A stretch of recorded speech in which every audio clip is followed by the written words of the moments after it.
గురు 500 urgent కావాలి. మంచి మూడ్లో ఉన్నట్టున్నాడు. ఆ డబ్బు ముట్టుకోవద్దు. ఏమిటి గురు? అది పాప సొమ్ము. దాన్ని ఎక్కడే చేర్చాలి అక్కడికే చేర్చాలి. ఎక్కడికి చేరుస్తావు గురు? ఆ పిల్ల దగ్గరికా? ఇంకెక్కడి పిల్లలే గురు. మన కేసు అయిన తర్వాత నిద్ర మాత్రలు మింగిందట. కేసు సీరియస్ అట. హాస్పిటల్లో చేర్పించారట. బతుకుతుందో లేదో అనుమానమే.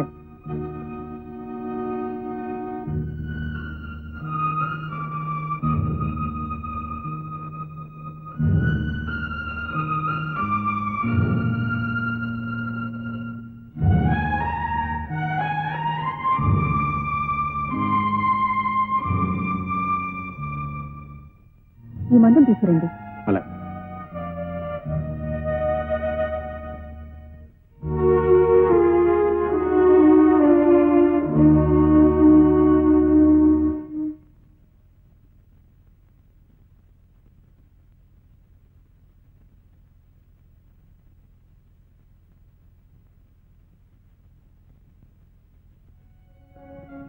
డాక్టర్ ఎలా ఉంది?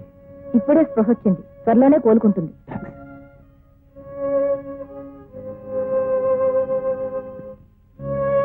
ఏమండి, ఈ బిల్లు వీకెండ్ లాగా పే చేయాలి.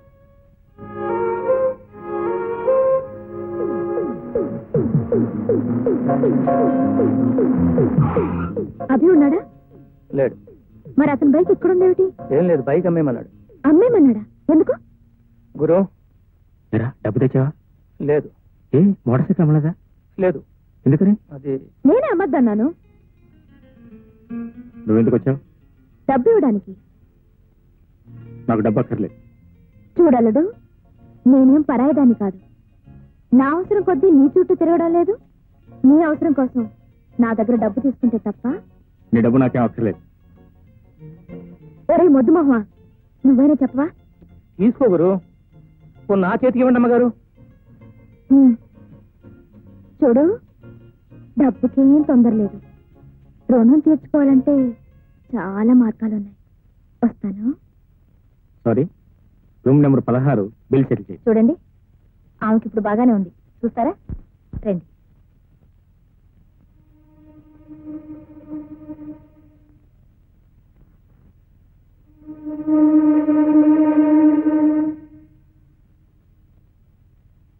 ఏమండి, ఆవిడకి స్నానం చేయించాలి. మార్చడానికి బట్టలు పంపించండి. అలా ఆగో, ఇక్కడికి ఎందుకు వచ్చావు? నన్నేం ఉద్ధరిద్దామని? నేను చచ్చిన తర్వాత నా శవాన్ని తీసుకెళ్లి వ్యాపారం చేద్దామనా? ఏమిటమ్మా? డాక్టర్, అతను ఇక్కడి నుంచి ముందు బయటకు వెళ్ళిపోమని చెప్పండి. అతను ఒక్క క్షణం ఉన్నా నేను భరించలేను.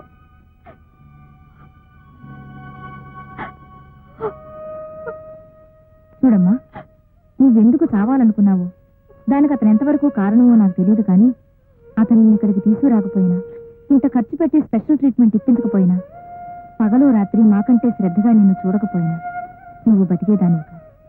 అసలు నీ కోసం వచ్చిన వాళ్ళు గాని, నీ గురించి పట్టించుకున్న వాళ్ళు గాని ఎవ్వరూ లేరు. దిక్కు ముక్కు లేని అనాథల జనరల్ హాస్పిటల్లో పడున్న నిన్ను ఇక్కడికి తీసుకొచ్చి ఇంత శ్రద్ధ తీసుకున్న వ్యక్తిని నువ్వెందుకు ఇలా అసహించుకుంటున్నావో నాకు అర్థం కావడం లేదు.